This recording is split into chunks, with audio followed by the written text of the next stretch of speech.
Today's guest brings a powerful perspective to the world of porphyria, not as a patient, but as a partner, caregiver, and advocate who fought alongside his wife through a terrifying, nearly fatal medical mystery. Andrew Smith, amazing name. I'm being completely unbiased. Was living a full life in Melbourne, Australia, with his wife Lauren and their two young daughters when everything changed. Lauren had been struggling with unexplained abdominal pain for years, often dismissed by doctors as stress or anxiety. But after gallbladder surgery during the height of the pandemic, her body went into crisis. She was hospitalized, sent to the ICU, and deteriorating rapidly. Alone, confused, and still undiagnosed. Andrew, an occupational therapy director, was helpless on the outside, unable to visit her due to strict lockdowns. It was only after she was sent home, a shadow of her former self, that Andrew took matters into his own hands. He searched endlessly, stumbled across the term AIP, and reached out to doctors only to learn that porphyria tests had just been ordered. 2 months later, the diagnosis arrived: acute intermittent porphyria. Panhematin infusions began, and slowly Lauren's life was saved. Since then, Andrew has become a powerful voice in the porphyria community, serving on the board of the Australian Porphyria Society, helping other families navigate similar battles, and even supporting Lauren's sister through her own AIP crisis, too. He and Lauren have made major life changes, built a new business, and recentered their family life around purpose and connection. And today he's here to share a caregiver story of fear, determination, healing, and how love and advocacy can make all the difference. Welcome to the podcast, Andrew. I appreciate you being here. Thank you very much, Andrew. And yes, excellent name. It's been a big journey. It's really interesting to hear it all back like that. I haven't necessarily heard it sort of spoken that way before. Really, really interesting. Welcome to Rarely Discussed, an American Porphyria Foundation podcast with your hosts, Andrew McManaman and Nicole Castellano. We have porphyria, a rare disease. Rare diseases differ greatly but share many similarities in how they affect our lives. Being rare can feel lonely and isolating, but we're stronger together. Join us in meaningful interviews with porphyria and rare disease experts and the patients and families impacted as we connect, learn, and heal together. We'll talk diagnosis, treatment, pain, mental health, managing daily life, and everything rare. Yeah, and obviously in that paragraph of an introduction, there's a million things to unpack. But I guess what I'm curious as in a caregiver's perspective is to go back before this diagnosis happened, when Lauren was going through all that pain, and how you were there to support her even though there was no answer for anything. How was that for you? Yeah, it's probably a part of our history we haven't really delved back into a lot, to be honest. I mean, I think we, like anyone who is either a carer or someone managing a diagnosis like AIP, that there's a lot of sort of memories of past what would have been attacks, but were just, I suppose, either dismissed as something else or misdiagnosed a lot of the time, as you know. The average time to diagnosis for AIP is, I can't remember what the stats are, but it's years. I think 10 years or sometimes even more in some different countries. So Loz, looking back on it, she certainly had, active acute intermittent porphyria from the time as a teenager, as an early teenager, really, which I suppose we sort of look back now and go, sort of that's consistent with that pattern of women starting their menstrual cycle, and that's where the trouble begins, I suppose. And so lots of different smaller attacks over a more than 20-year period, but also punctuated by some really big ones as well. And speaking to her mum and her dad, like before we sort of met, we sort of got together in our early 20s, 23, I think we were. Certainly she would have cycled through appointments with all of the typical medical specialties: neurology, nephrology, gastroenterology, neurosurgery, general physics, like endocrinology, you name it. She would have cycled through all of those. So I think when I think about it, one of the and speaking to Loz about it, one of the things that I really um, look back and look at what she had to go through. It's like walking in the dark and having people just knock you over and and hit you for six, quite regularly, and you're trying to forge a path through life with this invisible sort of anvil above your head that can drop at any moment and just sort of derail whatever it is you're doing and your plans. And I suppose the unintended consequence of that for Loz was she became so tough, so strong, so resilient in so many ways. And I always remember um, when our girls were born. Our girls are now 10 and 7, but Loz went through midwife-led care. I don't know if you have that in the US, where she was considered low risk, even though we know now that she wouldn't have been low risk if they had known about her porphyria. That she was considered low risk because she was otherwise healthy and had midwife-led care and essentially no painkillers throughout the birth of both of our girls, not by design, um, just by circumstance. And yeah, I look back on that and witnessing that as a father and a partner and a carer. I remember thinking I just couldn't understand how she coped with all that pain. But then, years later, when she was diagnosed with porphyria, it sort of made sense. Like she'd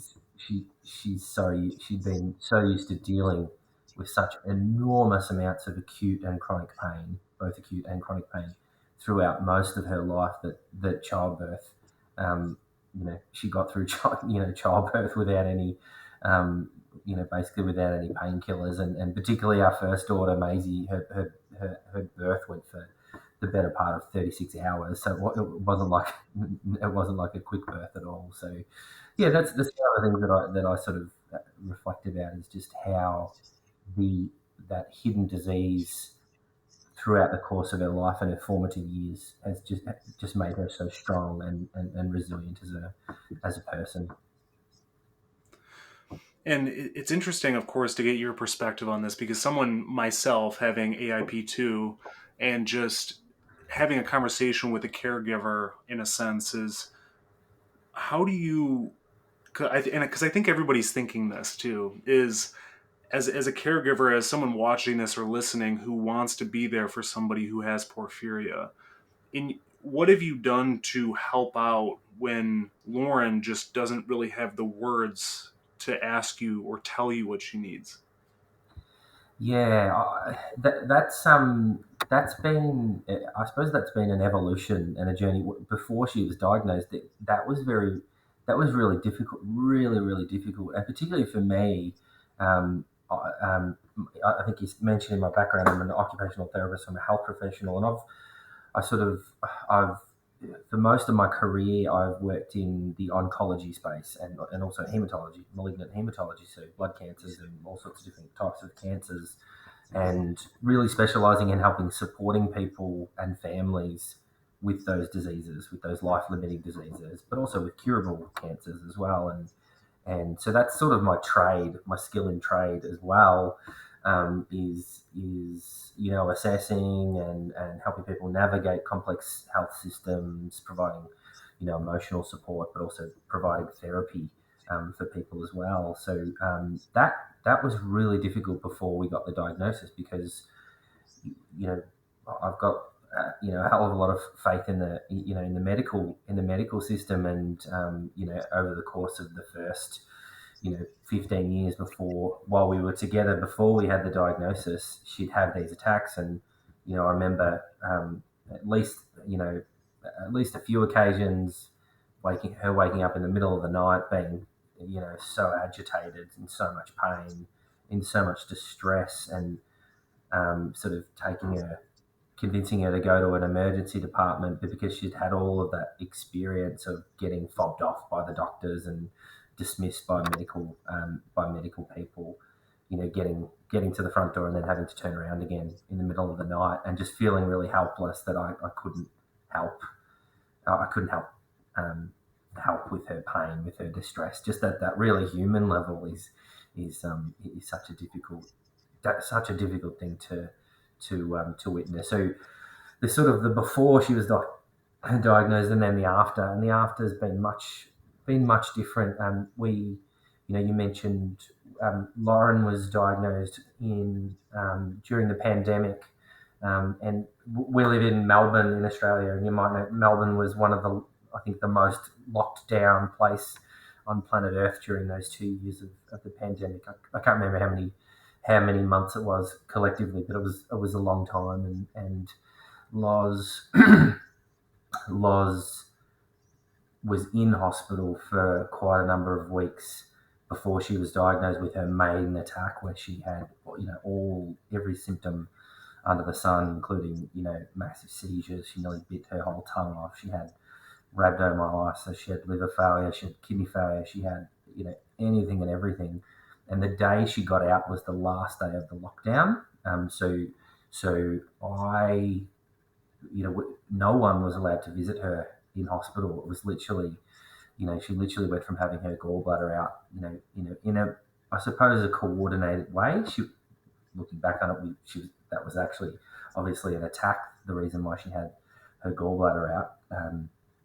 But as that time went on, she was just in so much distress by all of the symptoms and the porphyria that was sort of running away at that time, but also because no one could visit her.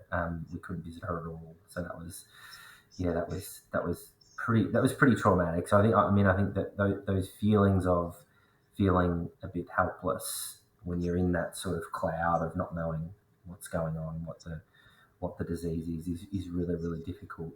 And then once you sort of try and deal with that and try and I suppose cope with that fact of there's certain things that I can't control, but what are the things I can control? The things I can control are once we've got a bit of a lead on what this might be, getting as much information about it as possible, figuring out who the right doctors are.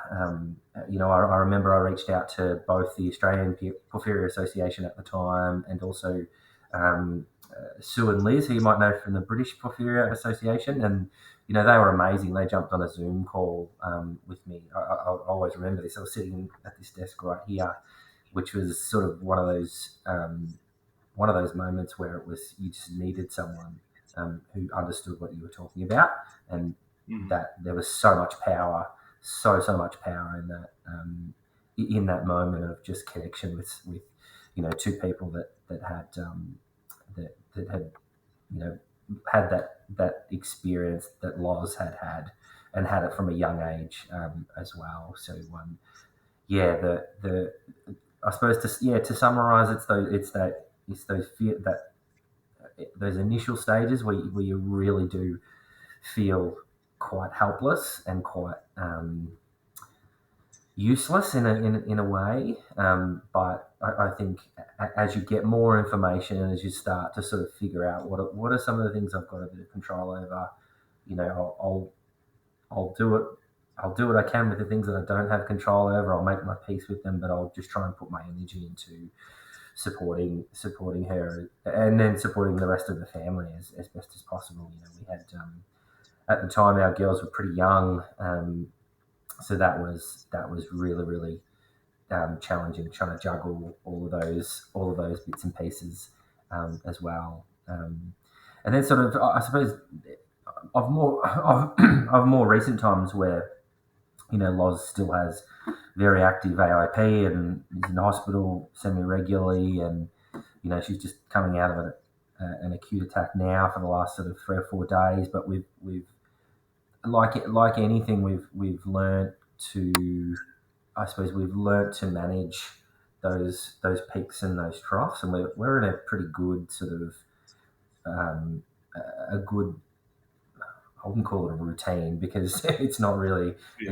predictable, as you know, but there's a lot of fear that is gone. There's a lot of those feelings of frustration and helplessness that have gone because we know what we're dealing with, and we know that we know that we've got amazing doctors. So Tim Fazio and Gail Ross are our doctors at the Royal Melbourne Hospital. They're just amazing, and you know we can almost draw a line from the moment we met those two people, like our lives before that, and then our lives after that too.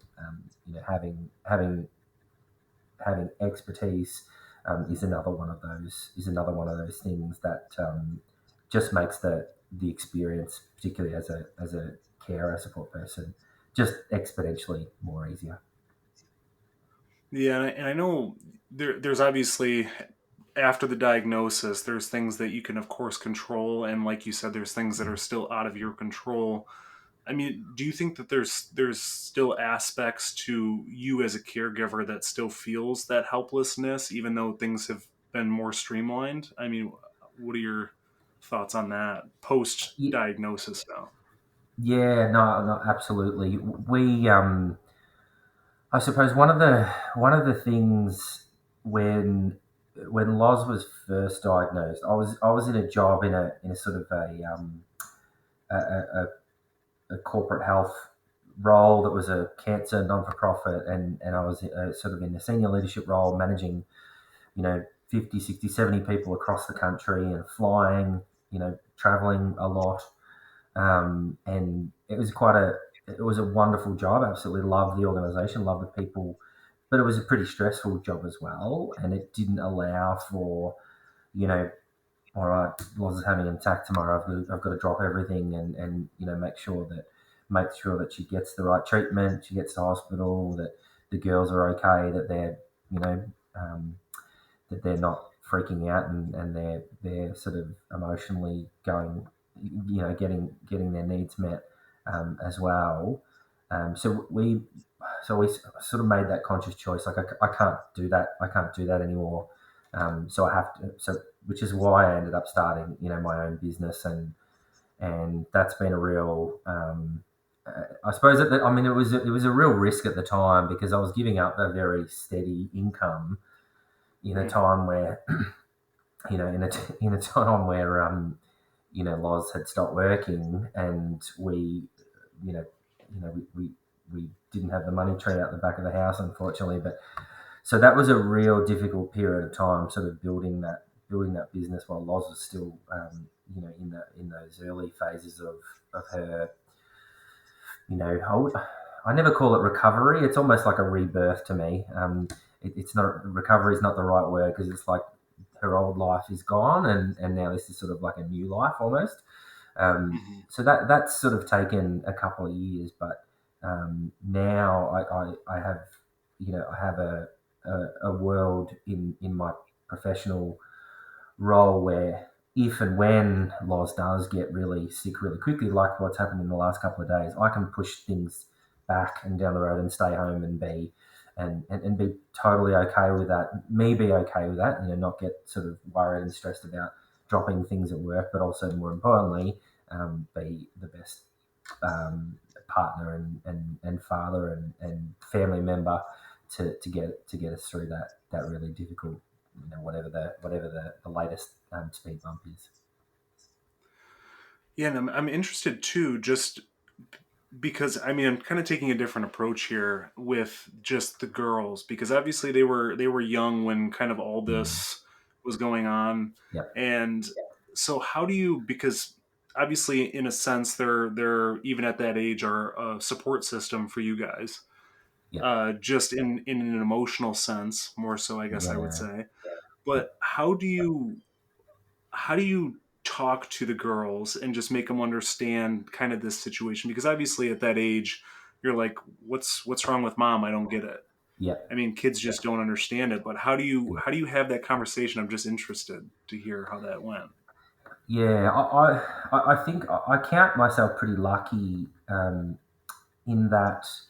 And during this talk, you sort of probably see me take one hat off, which is like my professional hat, my supported care kits, a occupational therapy hat, and then put the caregiver hat back on. I'll sort of do that interchangeably, but I was really fortunate because I'd had a lot of experience with helping families navigate that same question when mum or dad has cancer, and that's a really really difficult and challenging thing for a lot of people. I didn't find that challenging or difficult at all. For me, it was really, and I say this, I say this to families that I work with that have young children where mum or dad has cancer is the two parents know the child or children the best. They know they know their communication style. They know their emotional, ups and downs. They know their personality.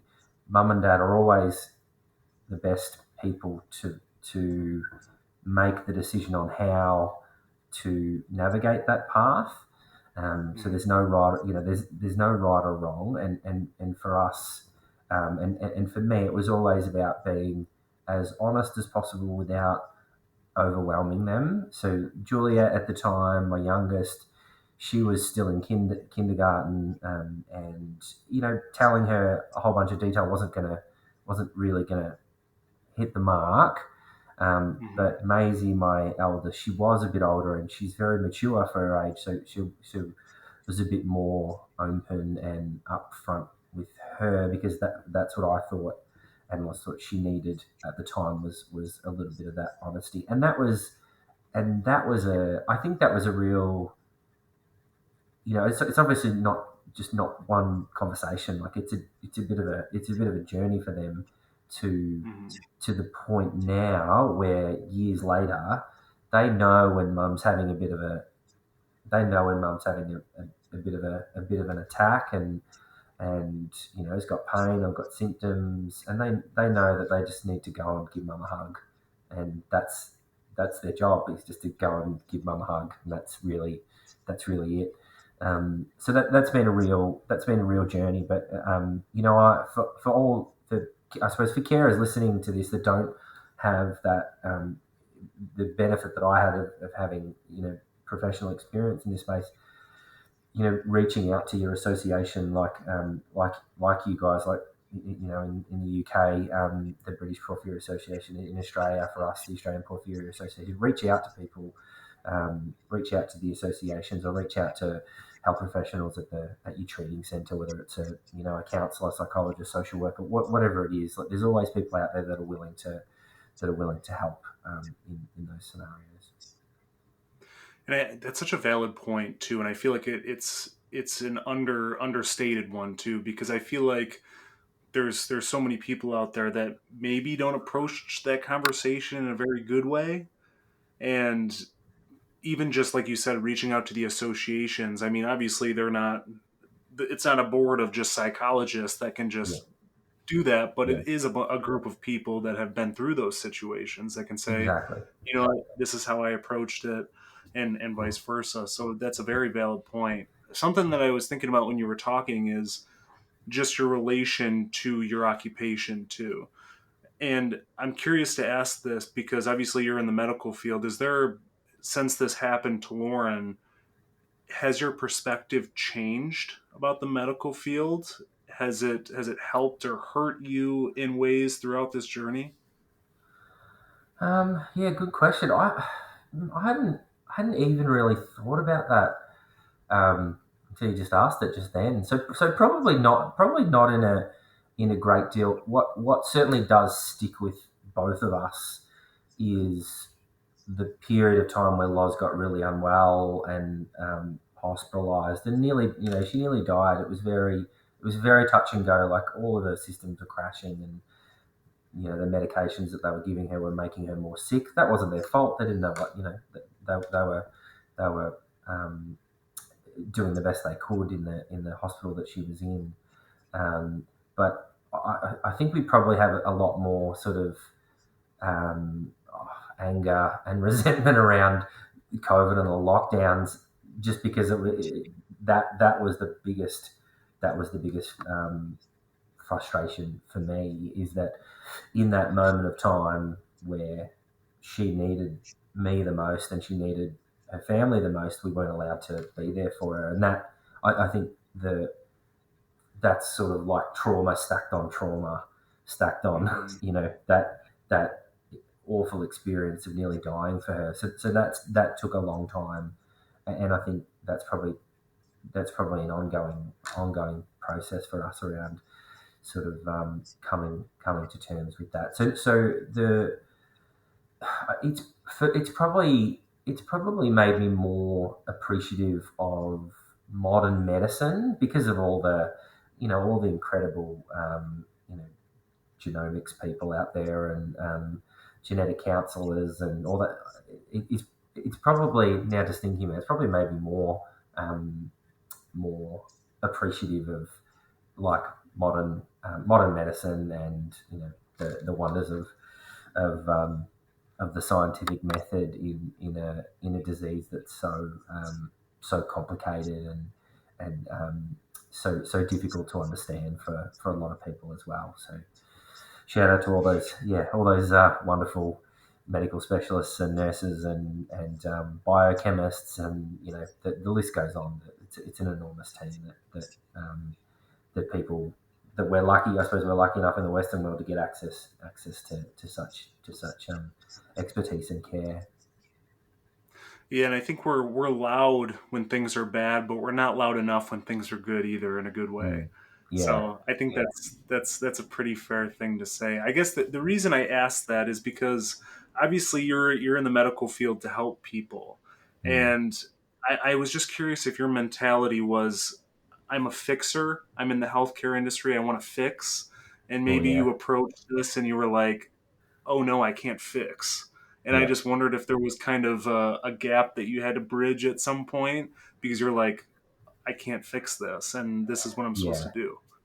Oh yeah, no, 100%. I suppose not not just as a health professional, but as a male as well. I suppose we tend to go to that in relationships. Is how do Yeah. I fix this? I've got a problem. How do I fix it?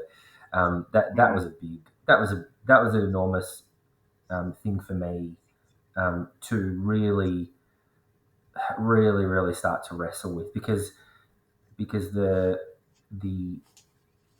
I suppose the reality of Loz's experience is she's known for the better part of her life that there's no fixing.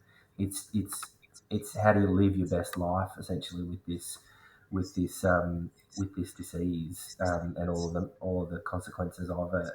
So that's been incredibly difficult. I think for me, that first port of call of getting an actual diagnosis, which took so long, even after she was discharged from hospital in that really difficult period. It was still another couple of months until she actually got a confirmed diagnosis. But then it was the that that I suppose for us it was that difficulty of we missed, we missed the clinical trial for a very effective drug that I'm sure you're aware of. She missed it by a couple of months. The hospital where Lauren's at was an arm of that trial, so we missed the clinical trial by a matter of months, and now that medication is still not available in Australia. It's been put up for consideration for funding in our pharmaceutical benefit scheme, but it's still pending sort of years later. So that I think that's one thing that sort of also forced me to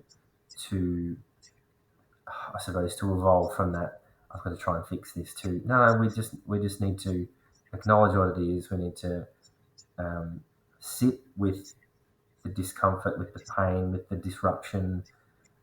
Acknowledge that's how it's going to be, but that's okay.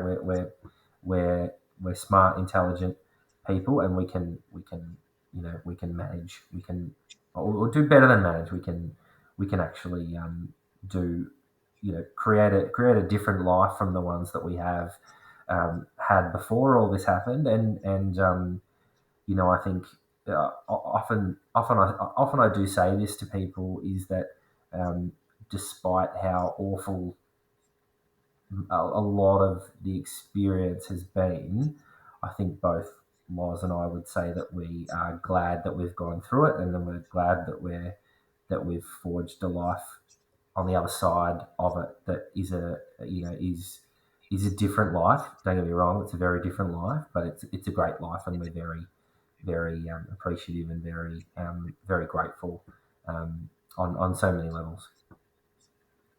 And with that being said too, and if I'm correct, it's Lauren's sister, right? Has AIP as well.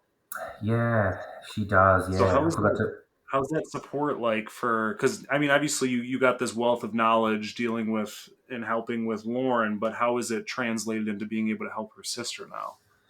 Yeah, that was yeah. I didn't even mention that. So probably, I want to say about 9 months after Loz was diagnosed. I always remember this. Her older sister came over because she was in so much pain, and she walked up our front driveway, and she had that hunched, like that flexed, hunched sort of walk where you just know. And I'd seen it so many times from Loz, just that horrendous pain, like flank pain, stomach pain, whatever you want to call it. And I just thought, oh god, this sounds and looks like exactly what Loz has been through. And then at that stage, having a lot more understanding, knowing about the genetic penetrance of the AIP genes, you know, that was really really difficult, because it sort of then went, okay, our little challenge, our little life challenge we've got here has just gone from this to like this now, Yeah. and we have to go and deal. We have to help as much as we can. So she ended up, thankfully, because at that time we knew all the right questions for her to ask. We knew all the right tests for her to order. She was diagnosed really quickly, and started treatment pretty quickly, as well, which was really good. But that's I suppose the next component of that was then looking at all of our kids, so our girls, and then my niece and nephew, and getting genetic tests for them. So that was really really challenging as well. Just knowing, statistically, mathematically, we knew 2 out of the 4 were gonna carry the gene, and yeah, that's exactly how it played out. And so we I suppose we go forward with a with that challenge of making sure that that that as a family we know that despite carrying the gene, the chances of them having one attack of AIP is pretty low, and then the chances of them having multiple, like Loz and like Loz's sister, are even lower. But at least we know what we're dealing with, and how to quickly get help and quickly get to the right uh, medical support, but also emotional support for the family as well. Yeah, and it's one of those unfortunate things, of course, because obviously you don't want them to have it, but if they do, they have quite the support system behind them, because Yeah, everybody in the family can relate. But yep. something I want to ask you too. So, Australia Porphyria Society? Tell me a little bit about that. Yeah, so I going back to your previous question about helping to fix the problem, like that's where my brain went straight away. It's like, oh, there's something I could do, you know, feeling, those feelings of helplessness and being a bit useless, for me were really difficult to deal with. And one of the ways that I suppose channeled that frustration and that those feelings was, all right. Well, I've got some skills and I've got the experience as a carer. I'll reach out to the Australian Porphyria Association and see if I can help. And the association's been going for quite a long time, but has really been led by one person, Jess Betteridge, who's done an amazing job over more than a decade, to build the association's profile, resources, and do a ton of advocacy, to help with clinical trials, to help with drug access, to help with information and support for people affected, plus families. So that was, oh God, it was a couple of years ago now that I sort of joined, and it's been incredible to I suppose be a part of a really passionate group of people. It's a small organisation now. Our orgs certainly don't compare to the size of you guys in the US, but we like to think we pack a bit of a punch, and we've been very very busy in the last probably 6 months. What I suppose we've we've really put some time and effort into engaging our community, asking them what they want us to do, like why do we exist as an organisation, and the things that came back were not terrible, like too surprising. It was we want the best information, we want support, we want you to advocate for us, and we want you to make sure that people have a community that they can tap in and out of as they need to. So we really have spent a lot of time in detailing that in a really strategic way, and in those sort of four pillars, like what are the actions that we need to do to achieve some of that work. And we put on a big gala event only a couple of months ago, which was pretty unreal, pretty awesome. I think that's how I think probably how Desiree reached out. So it must have seen the photos from the event on our on LinkedIn. So that was amazing. We had 100 I can't remember how many people there, over 100 people at the event. We had people fly in from interstate, patients and family members fly in from interstate, and we raised a lot of money, which was the first sort of part of, like, to be able to achieve these goals as an organisation. We need money, we need resources. So huge shout out to our fundraisers and our sponsors as well, because it was incredible night. We had our some of our porphyria experts from the Royal Melbourne Hospital present.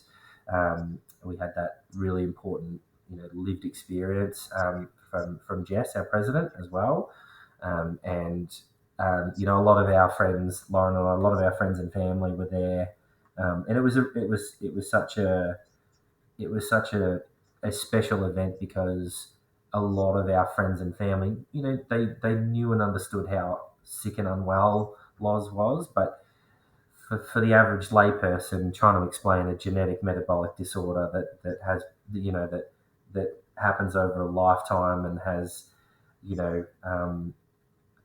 the biggest variety of symptoms you could, and presentations that you could imagine, is a difficult thing. So it was really good for friends and family to be able to hear and talk to others that live with the different types of porphyria, and donate some money to help us support them as best as we can.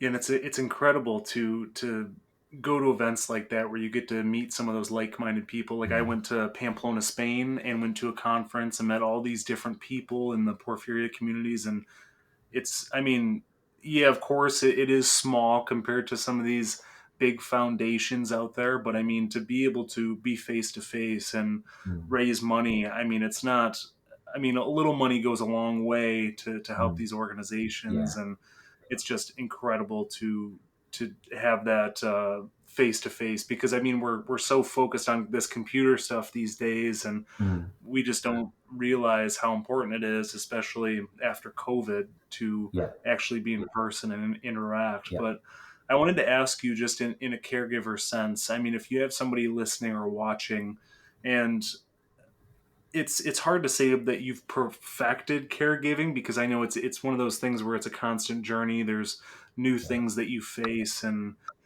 it's just, yeah, it's constant. I mean, I don't know if there's another word for it, but I just wanted to see what your advice would be for people like that are kind of in your shoes. Yeah, really, really good question. I think for me, it's one of the first things that I remember sort of thinking was, I can't help Loz and I can't help the family if I fall over and get sick, or get unwell or have a breakdown or just don't cope. So it sort of it sounds a little bit selfish, but you really do have to look after yourself as much as humanly possible to be the best person to be able to look after your wife, your husband, your son, your daughter, whoever it may be.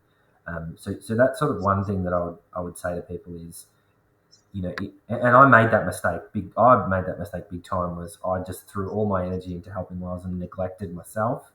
Um, not sort of consciously. It was so overwhelming at the time for so many months on end that I got to a point where I was just like I didn't know where to go, where to turn, and so looking after making sure you're looking after your own health is vitally important, and then that means different things for different people. For some people, it might just be going for a run 3 times a week. It might be catching up for coffee regularly with your friendship group.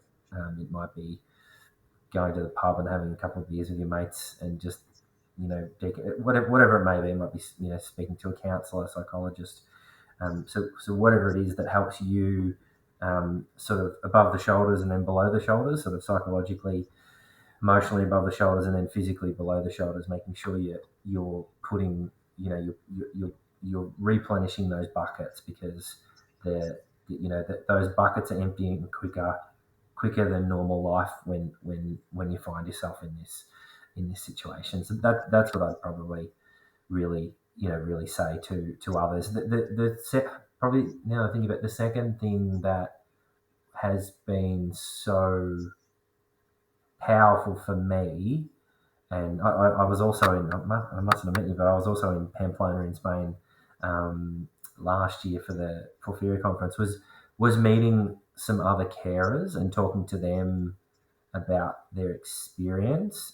It was one thing to talk to other people that had were living with porphyria, but as a carer, speaking to another carer, that was a totally different experience because they really understood, they really got the my own experience and what that was like. So yeah, if there's people out there that are carers listening, that's what I would say is look after your mental health above your shoulders, your physical health below your shoulders, and then try and reach out to somebody who's gone through that experience. It might be a little bit further down the road and through the through those initial months or years or whatever that may be.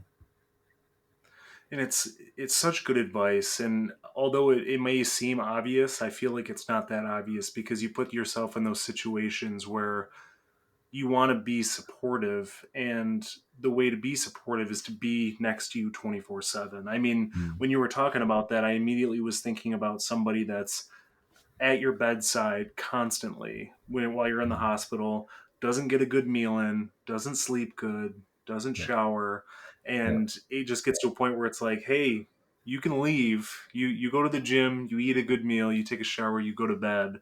yeah. And it's just one of those things where people just don't realize it. And Mm. it's a very good piece of advice because in my situation, I was on a caregiver side because my dad had cancer and he passed away from cancer, and it was one of those situations where I'm trying to support him as much as I can, but I couldn't be there 24/7 because Mm. you could just feel yourself deteriorating in that sense. Yeah, And especially when it kind of gets towards the end yeah. where you're kind of putting everything into it, and then when things do kind of end, you just feel like, wow, I don't, like, your purpose is gone, like you've detached Mm. yourself so far away from your life Yeah, that yeah. you spend so long trying to get back to it. And Mm. I sometimes feel like that's why some people can't get back to it, is because they don't have that sense of balance in those situations. Yeah, yeah, absolutely. Yeah, it was hearing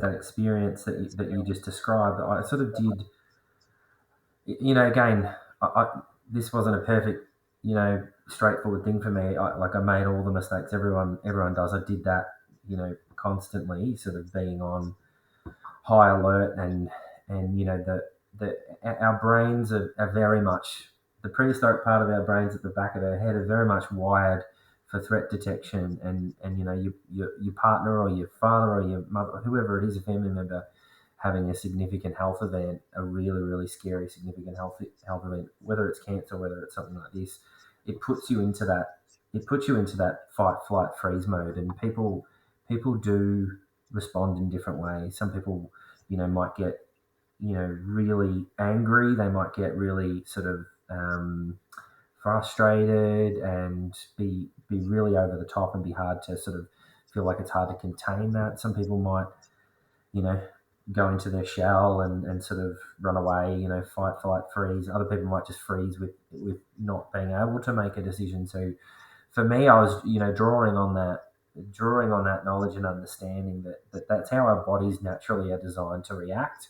But it's how you pull yourself out of that, like how you get the front part of your brain, the conscious part of your brain, to pull yourself out of that fight, flight, freeze mode and get into, all right, conscious sort of thinking. And that's when making those better choices around, or those positive choices around, okay, I need to look after my own mental health. I need to talk to someone. I need to reach out to my association. I need to, I need to let my friends help with food and gifts, and taking the kids to sport or whatever it may be. A huge shout out to all our friends and family that did that, by the way, during that period of time. It sort of suddenly dawned on me that we probably didn't. We were in such a spot at that time that you can sort of forget that, like the support of the school that our kids are at, the principal and the teachers, but our friends and family, they were just sort of incredible,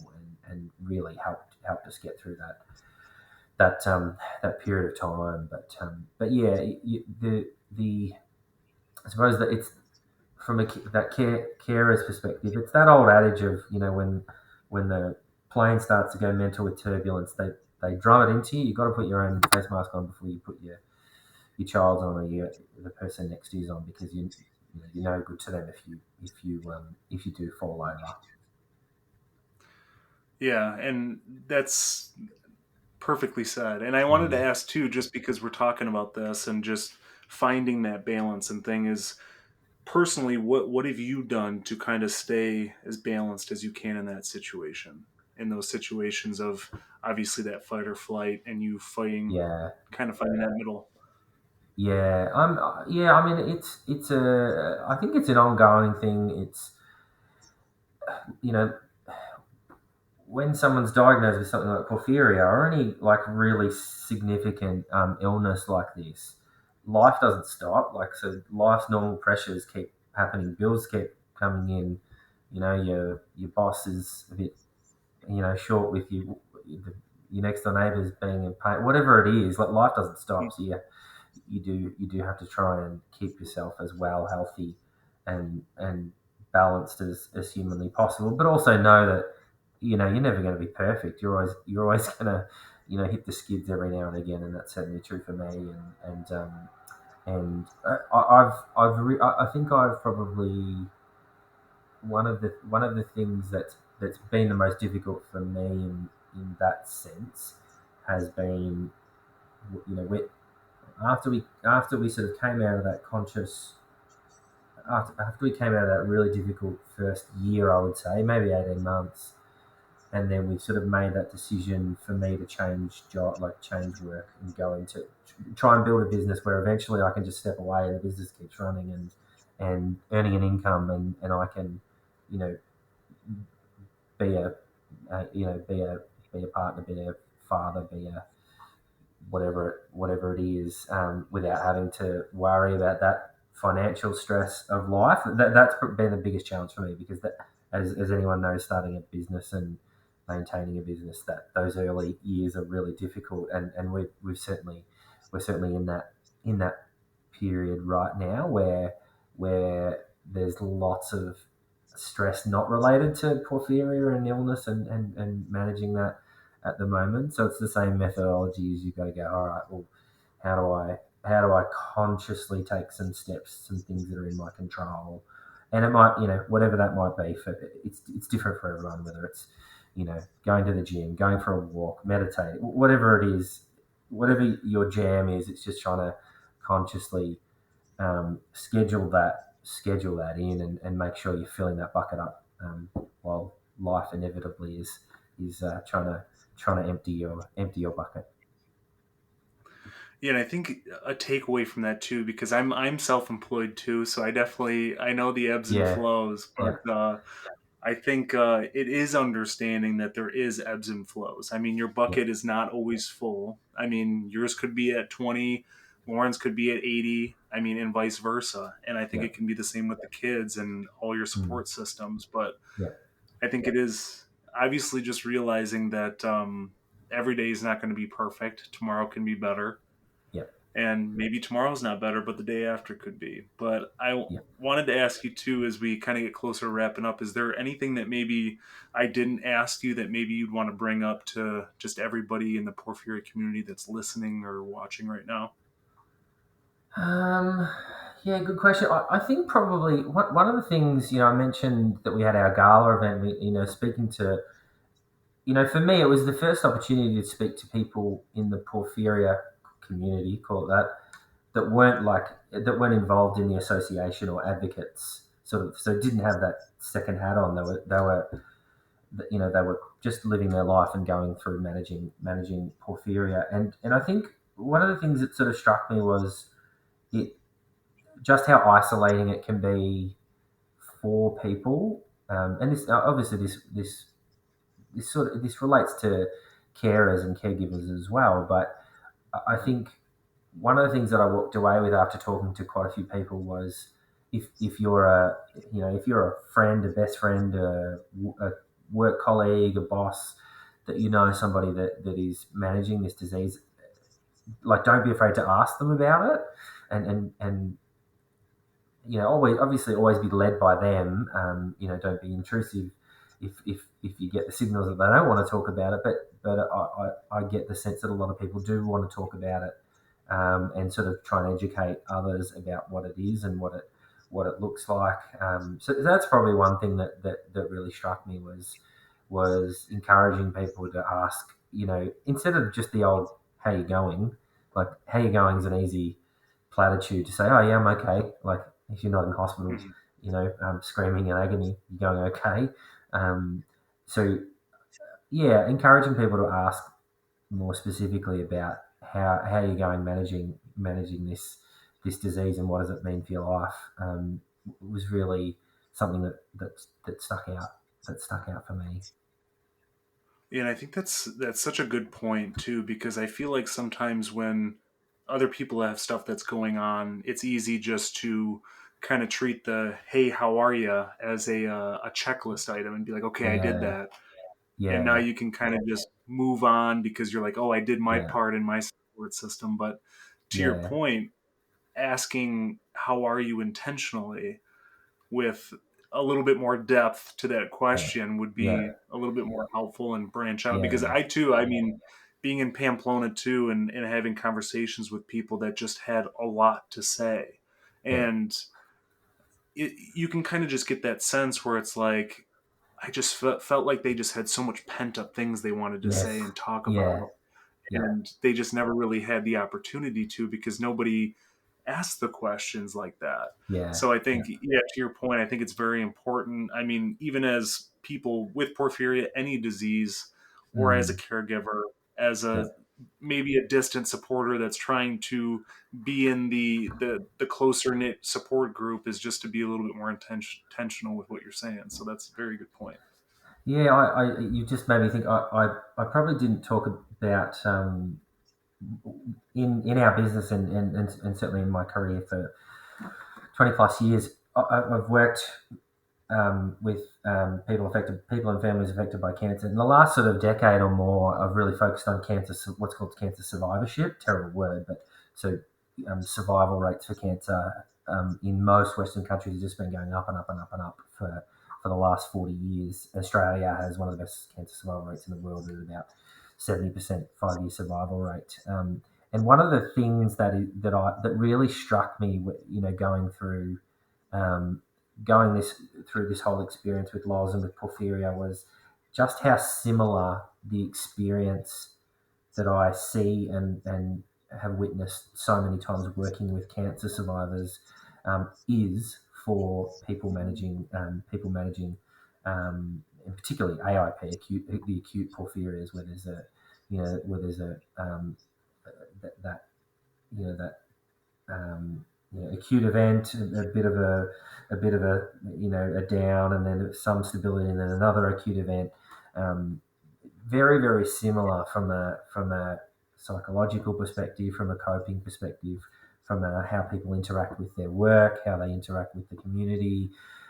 It really, really struck me that the experiences seemed so similar on a human level, with the very big difference that I'm sure I know the US is the same, but in Australia there's probably 2 dozen, 3 dozen cancer charities that are free and have enormous amounts of information, enormous amounts of support, nurse telehealth models, peer-led support. But on the other side, we only have one association in Australia, and we're very, very small and limited in how we can support people. So that was one of the things that really did strike me, was just on a human level how similar the experience was with surviving cancer, with managing, chronic, that chronic form of acute porphyria and the other porphyrias as well. So that really motivated me to change that picture, to be, I suppose, to advocate for more really strategic models of care that's embedded within health services, where people's needs are screened. So when somebody somebody has a cancer diagnosis, it's a very well trodden model in Europe, US, Australia, similar places where somebody will sit with whether it's a cancer nurse or a psychologist or another health professional, and go through what are all the things that you're struggling with, what are all the symptoms you're struggling with, what are the life things that you're struggling with, are you struggling financially, and so they'll very much map out what that looks like, and formulate a plan to address as many of those things as possible, or at least to link people in with different organisations or different health professionals that can help them along that path. So that's one of the things that I'm really passionate about, is trying to translate that into, when somebody's first diagnosed with porphyria, having a really strategic way in which we can assess somebody for their needs, and then make sure that we're giving them the best and most accurate and evidence-informed information. We're linking them in with supportive care, and we're making sure that we're doing everything that we can to minimise the detrimental effects of managing a porphyria. Yeah, and it's such a good thing to do, because obviously I've had so many conversations with people with porphyria, and if they're not talking to associations or foundations, it's like, oh, you're diagnosed with AIP, and then it's like, okay, now what? There's Yeah, no, yeah, is someone going to document what I'm going through? And yeah, just to your point, I mean, yeah, what now? Because I've had so many conversations where I've asked the same question and yeah. just said, do you feel better after you've been diagnosed now? I mean, does that help you? And most of them are like, not Mm, really. I mean, it's kind of yeah, shifted one stressor to a new stressor, where it's like, yeah, okay, now what? yeah. And so I think having that. Totally. The way I sort of compare in the cancer world versus the porphyria world is using that survivorship example again. When somebody's diagnosed with cancer, say I got diagnosed tomorrow with bowel cancer, I'd turn up to a treating centre, and I'd be surrounded with three specific teams: radiation oncology, surgical oncology, medical oncology. They'd all coordinate. They'd map out a treatment pathway. The pathway would have points of touch points where I'm getting scanned, I'm seeing a nurse, I'm seeing pathology, I'm doing all of these different things. So it's like you've got this start point, and you've got this end point, and the end point everyone agrees on: get rid of the cancer. And in Australia, that happens more often than not. So pat on the back, everyone pats himself on the back. The medical system does its job. And for a lot of people, that's where the trouble begins, because there's no plan, there's no system, there's no map for people to follow, which is what you've just described. Oh, you just got diagnosed with AIP. We can't really do much for you. We'll see you again in 3 months. Our brains hate uncertainty. So it's, that uncertainty just causes so much angst, distress, and difficulty for people. So for me, having a model of care where, in that scenario that you just described, somebody has their specific individual needs assessed, and that generates a care plan. That care plan has a time limit that it goes for, whether it's 3 months, 6 months, 12 months, and then it's redone again at the end of that period of time. So you take away that uncertainty from people. You're not necessarily taking away the fact that they've got the porphyria and they might have an attack, but what you're saying to them is, we understand and acknowledge that this is way more than just a medical condition. This affects your entire life. It affects your family's life and lots of people around you. But we want to give you some form of roadmap that you can follow. It's not perfect, but we want to be able to support you with understanding what the disease is. We want you to be able to figure out what are the things that are in your control that you can take ownership of, whether it's your diet, whether it's exercise, whether it's your mental health. We want you to be able to feel in as much control as you can, to be able to decrease those levels of stress and distress, and keep you in that sort of conscious part of your brain, not the fight flight part of your brain, if that makes sense. That's my big soapbox at the moment. No, it's so valuable to have that, and I feel like it's something that we should have had in place. Or, I mean, I know we're pushing for it, but something that we should have in place, because it's documenting Yeah, everything.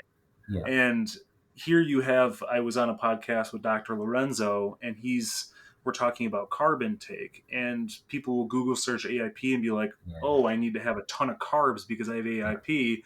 And then these people are shoveling their faces full of pasta, and they're gaining a ton of weight, which yeah, is leading to more medical problems.